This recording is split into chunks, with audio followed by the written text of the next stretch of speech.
प्रार्थना कर रहे हैं उसका चेहरा प्रसन्न रहे, लेकिन हमारा चेहरा कैसा है? क्रोध मदनम, रोदन मदनम, अशांत मदनम, कैसे कैसे चेहरा है हमारा। हमारा चेहरा कैसा भी रहे, उसका चेहरा कैसा रहना चाहिए? विचित्र। इसलिए और मैंने कहा कि अभी तक किसी ने टैक्स लगाया नहीं, हंस लीजिए, मुस्कुरा लीजिए। ऐसे मेरा भाषण पूरा करके मैं जाके मैंने कुछ साइंटिफिक रीजंस बताए, जाके पीछे जाके बैठ गए। मुझे देखना था ये लोग करते क्या है, ठीक है। बाद में उनका प्रोग्राम शुरू हुआ। उनका क्लब का एक लीडर होता है, वो आके सामने बैठता है 6 से 7 बजे तक उनका हंसने का प्रोग्राम। ये जो सामने लीडर बैठता है वो जैसे हंसेगा आपको हंसना है। 1 घंटे में 12 तरीके से हंसते हैं। ये हंसता है पहले, उसको देख के सब हंसते, हा हा हा हा, ऐसे हंसता है, ठीक है। 12 तरीके से हंसना है। मैं पीछे बैठ के देखती रही 1 घंटा सभी हंसे। बाद में जैसे आए थे टाइट।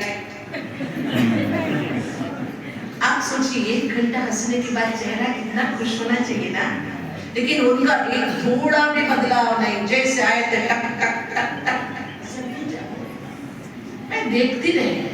बाद में एक भाई को रोका मैंने, भाई आप बताइए आप लोग यहाँ क्यों आए थे?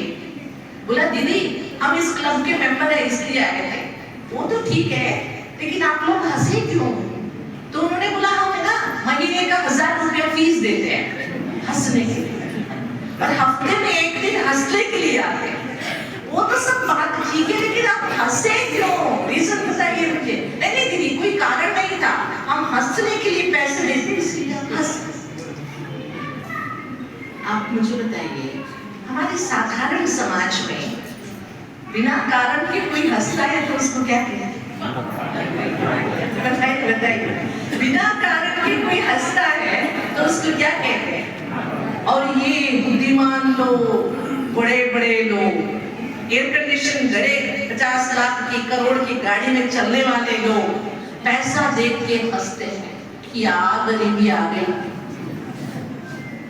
जो भगवान ने हमें फ्री दिया है उसे हम पैसे दे के खरीदते हैं। जब हंसना चाहिए तब हंसते नहीं है, पैसे दे के हंसने की कोशिश करते हैं। क्या पैसे दे के हंसने से, नेचुरल हंसने से जो इफेक्ट होगा वो हो सकता है? कभी नहीं। इसलिए खुश रहना हमारा जन्म सिद्ध अधिकार है, लेकिन किसी की दुख पर खुश होना नहीं चाहिए, किसी को गिरा के हंसना नहीं चाहिए, किसी की गिरावट से खुशी की महसूसता कभी नहीं करनी चाहिए। इसलिए हमें अपने कर्मों को बदलना है। कर्मों को बदलने के लिए हमें अपने सोच को बदलना होगा। क्या बदलना होगा? पहले हमारे, ये तो मैंने पहले भी सुनाया है, सोच को बदलने के लिए ज्ञान को बदलना होगा। ज्ञान को बदलने के लिए स्पेशली ज्ञान के आधार से बातें हैं, हर जगह अच्छी अच्छी बातें सुनाते हैं, लेकिन हमारा प्रॉब्लम क्या है पता है?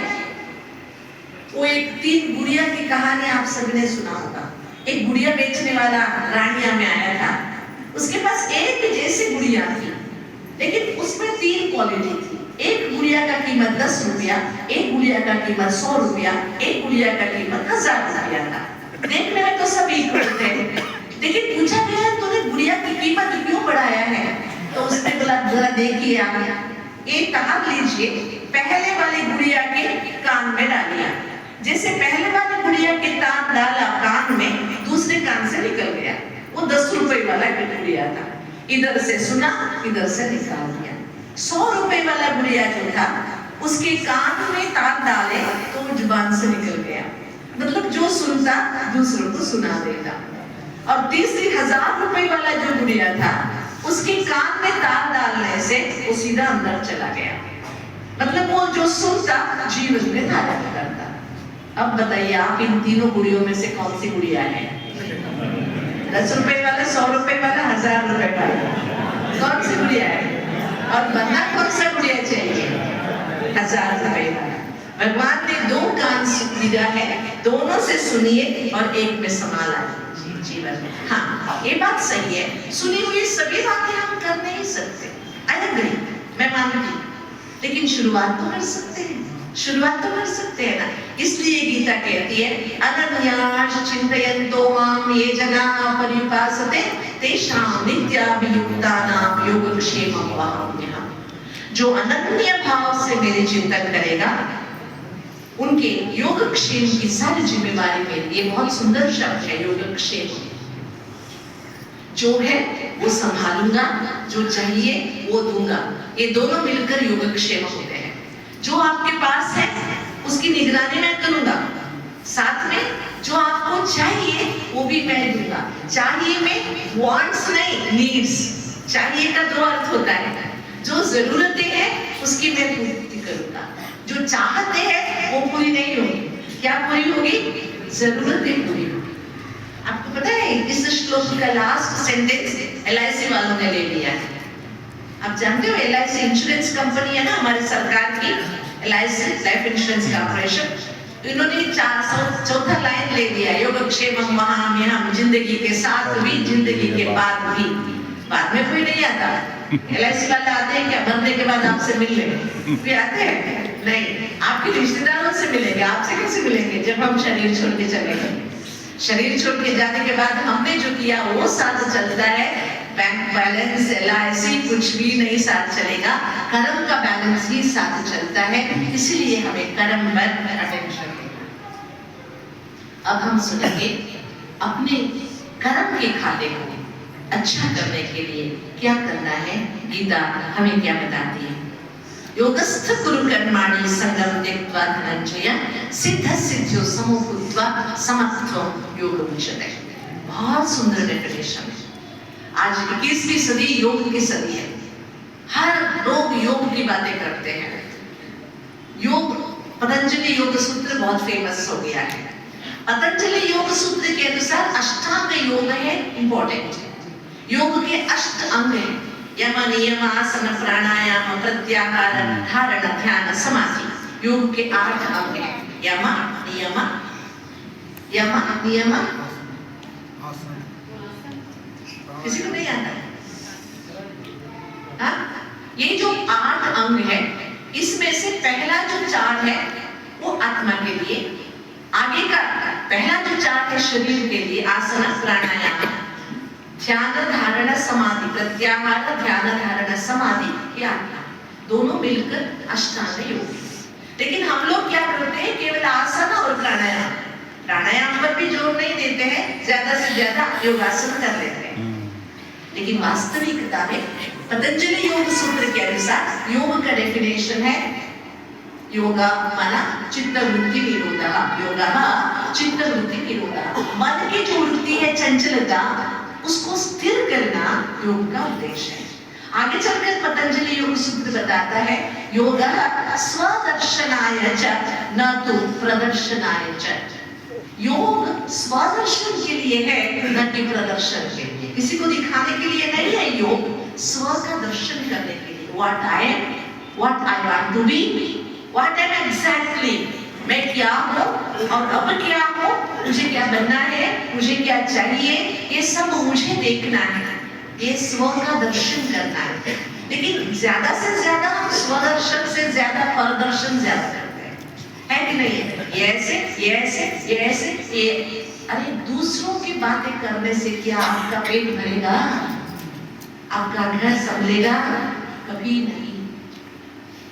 हमारे यहाँ बहुत सुंदर स्लोगन है, स्वचिंतन स्वर्ग की सीढ़ी है, परचिंतन पतन की सीढ़ी है, पतन की ओर ले जाता है। इसलिए योग कहता है, गीता ज्ञान कहता है योगस्थ कुरु कर्माणि, योग में रहकर कर्म करो। संगम त्यक्त्वा धनंजय, सिद्धि असिद्धि में समभाव रखो। सिद्ध सिद्ध्यो समो भूत्वा समत्वं योगम् उच्यते। समत्व भाव ही योग कहलाता है। हमारे सारे गवर्नमेंट्स इक्वालिटी समत्व की बातें करती है। आपको पता है हरियाणा गवर्नमेंट, मुझे पता नहीं है, कर्नाटका गवर्नमेंट में अगर आपके पास राशन कार्ड है, BPL कार्ड है, घर में 4 लोग हैं तो एक एक बंदे को 10-10 किलो चावल फ्री मिलता है। हमारे यहाँ भी मिलता जो है उसके साथ भी हम जुड़े रहे ताकि हम कभी अंदर से टूटे नहीं, कभी हम अंदर से हिम्मत नहीं आ रहे। ये है योग का मतलब। कितना भी आप योग लगाओ, बैठ के ध्यान लगाओ, लेकिन अगर अंदर से हिम्मत हार गए तो जिंदगी में कोई रुचि नहीं, कोई जिंदगी का मतलब नहीं। जब तक जीना है, खुशी खुशी से जीना है, जो भी आए सामना करते जाना है। याद रखना, जिसका साथी है भगवान, उसको क्या करे आंधी और तूफान। जिसका साथी है भगवान, उसको क्या करे आंधी और तूफान। इसलिए योग का मतलब यहाँ पर चित्र दिखाया है। आज हर घर में परेशानी है, एक दूसरे से मनमुटाव है, कई आदतें आ गई है घर के अंदर। पहले बाहर होती थी आदतें, आज घर में भी आ गई है। लेकिन जब हम थोड़ी सी अध्यात्म को समझेंगे, गीता ज्ञान को समझेंगे, तब हमारे अंदर बदलाव आता जाएगा और हमारा घर, लास्ट का चित्र देखिए, हर घर स्वर्ग बन जाएगा। हर घर में मतभेद जरूर हो सकता है, हम अलग अलग इंसान हैं, तो विचार भेद तो जरूर होंगे, लेकिन विचार भेद कभी मन भेद न बन जाए, है ना। विचार भेद को बैठ के सुलझा लीजिए। इसलिए कहते हैं बातें भूतों को भगा देती है। दूसरी गीता का योग का बहुत सुंदर डेफिनेशन है, बुद्धि युक्तो जहातिहा उभे सुकृत दुष्कृते तस्मात् योगाय युज्यस्व योगः कर्म। डेफिनेशन है, आपको लगेगा कि वीणा दीदी को हर श्लोक सुंदर ही लगता है। जी हाँ, गीता ऐसी है, हर श्लोक सुंदर है, हर श्लोक अर्थपूर्ण है और करने के लिए आसान भी है। बुद्धि युक्तो जहातिहा उभे सुकृत दुष्कृते तस्मात् योगाय युज्यस्व। योग माना युज्यस्व, जोड़ना है। योग माना कर्म को सुकर्म बनाना। योग माना क्या है? अपने कर्म को सुकर्म बनाएंगे। आप सभी माताएं खाना बनाती हो? सभी बनाते हैं? कौन कौन है जो घर में प्यार से खाना बनाते हैं? याद रखना, कैसे पूछा मैंने?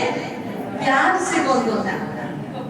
हाथ उठाइए, शर्माइए नहीं, कोई सर्टिफिकेट नहीं देगा।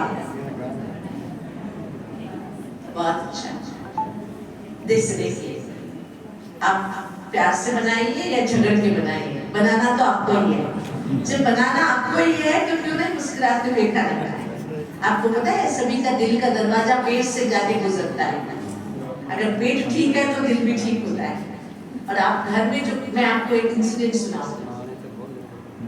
हमारे पास कभी कोई बात छिपाएगा नहीं, आप बताने से एक बार वही कहा सुनी हो सकती है, लेकिन संबंध साफ रहेगा। मन की बात सुना लेना है, छुपा के नहीं रखना कुछ भी, ना खुद से छुपाना, ना अपनों से जो नजदीक के रिश्ते हैं, स्पेशली पति पत्नी, माँ बाप, उनके साथ कोई भी बात छुपाना नहीं। आजकल बच्चे क्यों सफर कर रहे हैं? माँ बाप से बातें छुपाते हैं, बताते नहीं है। इसलिए जब कठिनाइयां आती है तो माँ बाप को पता ही नहीं चलता। ये पहले दिन से आप याद रखिए, बच्चे अपनी गलती सुनाते हैं तो तुरंत फटकारना नहीं उनको। मैंने सीखा था अपने दादाजी से, हम जब गलती करते थे तो तुरंत हमारे दादाजी हमें कुछ नहीं कहते थे, लेकिन रात को एक अच्छी कहानी सुनाकर, कहानी के माध्यम से अच्छी तरह से कान मरोड़ लेते थे। टाइम हो रहा है। बचपन में हमने एक शरारत की थी, सब करके शरारत। हमारे एक मास्टर जी थे, हमारे जमाने में बच्चों को पीटते थे, सब करते थे ना। हम लाइन से बैठते थे, लाइन में एक डेस्क में 6 बैठे हैं, एक बेंच में, एक हंसा तो सभी को मारते थे। वो भी यहाँ मारते थे, यहाँ बहुत दर्द होता था। उस मास्टर जी पर हमें गुस्सा रहता था, एक दिन हम मास्टर जी को भी मारेंगे, लेकिन ये हो नहीं सकता।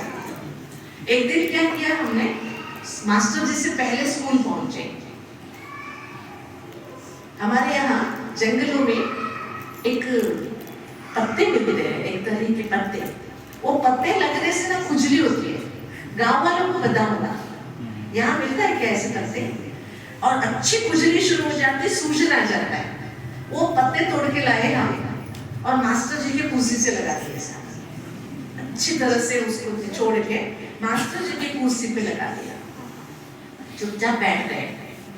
जैसे मास्टर जी आए, बैठे, बेचारे की हालत बात मत पूछो, खुजली शुरू हो गई, सारा शरीर सूजन आ गया। बेचारे मास्टर जी को ना छुट्टी डाल के जाना पड़ा घर। उस दिन हम बहुत खुश थे, बच्चे थे, शायद चौथी कक्षा में थे। बहुत हंसते हुए घर आए। फर्स्ट गेट में दादाजी मिल रहे थे हमें। बोला आज इतने हंसते खुशी नसीब कैसे आ रहे हो? हमने सुना है कि हम ऐसे करके आए। दादाजी ने बोला बड़ा साम्राज्य जीत के आए हो, बस इतना ही बोला, कुछ नहीं बोला। और शाम हो गई, दादाजी हमें कहानी सुनाने का समय। सबको बिठा के कुछ खिलाते थे दादाजी रोज, और एक कहानी सुनाते। उस दिन दादाजी ने हमें एक कहानी सुनाई। शास्त्रों में अरुणी की कहानी आती है। किसी को शायद एक अरुणी, एक बच्चा गुरुकुल में जाता है सीखने। 8 साल का बच्चा उपनयन के बाद, जनेऊ डालने के बाद जाता है। उसके हस्तरेखा देखते हैं गुरुजी और बोलते हैं तेरे हाथ में विद्या रेखा नहीं है, तेरे को विद्या नहीं होगी, तू है ना खेती में काम कर, गाय चरा। पहले ऐसे ही होता था। तो बेचारा गांव खेत में काम करता था। एक दिन क्या हुआ, धान अभी आसपास में धान कटने को है ना, कितने सुंदर गोल्डन कलर में, बहुत सुंदर लग रहा है। आश्रम का भी धान कटने पर था। तभी क्या करते, पानी बंद कर देते हैं, है ना, जब सूखते हैं धान। इसने पानी सब बंद करके रखा था। रात को कैसे तो जहां दान बांध बंद किया था इसने, पानी वहां खुल गया। अब अगर पानी खुल के खेती में चला जाएगा, सारे धान खराब हो जाएंगे। इसने क्या किया, एक बोरी बांध ली अपने शरीर से, वहां लेट गया जाके। रात का समय था तो पानी बंद करने के लिए वहां जाकर लेट गए। सवेरे गुरुजी उठे, सूर्य को अर्घ्य देने के लिए निकले, तो कहां से तो किसी की रोने की आवाज आ रही है। जाके देखते हैं अरुणी वहां सोया पड़ा है, बेहोश है, बुखार चढ़ा हुआ है। तब गुरुजी को सारा अंदाजा हुआ, रात को अगर ये नहीं सोता यहाँ, पूरा खेत खराब हो जाता। तो बाद में बच्चे को उठाया, ये सब किया, बाद में उसको शिक्षा दी गई। ये कहानी सुनाई। सुनाने के बाद दादाजी ने हमसे पूछा, अरुणी को गुरुजी ने एक अक्षर भी नहीं सिखाया था, लेकिन फिर भी अरुणी ने गुरुजी के आश्रम की धान की रक्षा की। तुमको जो मास्टर जी रोज सिखाते हैं, उनको तुम लोगों ने गुजरी वाली पत्ते से इतना परेशान किया, क्या ये सही है? कितना अच्छा काउंसलिंग था, देखिए कितना अच्छा काउंसलिंग। उन्होंने हमें मारा नहीं, पटकाना नहीं, कुछ नहीं, लेकिन मानो कि अच्छी तरह से थप्पड़ लगा है और बोला अगर आप लोगों को पछतावा हुआ है, जो आप लोगों ने किया गलत है। कल हम सभी को दादाजी 1 हफ्ते में 1 रुपया पॉकेट मनी देते थे। तो आपकी डिब्बे में कितनी पॉकेट मनी है गोलक में, वो तोड़ के लेके जाना, गुरुजी को एक अच्छा सा गिफ्ट देना और पैर पड़ के क्षमा मांगना। खुद दादाजी चले हमारे साथ नेक्स्ट डे स्कूल, हम सभी से माफी मंगवाई थी। मैं क्यों कहती हूँ, ऐसा था पहला घर। हमारे बुजुर्ग, हमारे दादा परदादा हमारे मेंटर होते थे, हमें साइकोलॉजिकली अच्छी तरह से स्ट्रॉन्ग करते थे। Really I am very happy to say ऐसे परिवार को मेरा जन्म हुआ, ऐसे अच्छी पालना मिली। तो हम भी अपने बच्चों को सिखाए जरूर, लेकिन कैसे सिखाए? गाली देके, थप्पड़ लगा के, कमरे में बंद करके, खाना नहीं देके, ऐसे नहीं। अच्छी बातों से, प्यार से, हक से बच्चों को समझाना है। पहले मन में एक शुभ विचार से कि ये मेरा बच्चा है, मेरी बात सुनेगा। ये विश्वास रखिए, मेरा बच्चा है, मेरा बात सुनेगा। इस विश्वास से आप बच्चों को डील कीजिए, बच्चा बदलेगा, बच्चे बदलेंगे। ये पूरा 100% है, ठीक है? तो पहले बदलाव कहाँ से शुरू करें? कहाँ से शुरू करें? खुद से। हम अपने सोच को पॉजिटिव बनाएं। लास्ट में मुझे APJ अब्दुल कलाम जी बहुत पसंद है।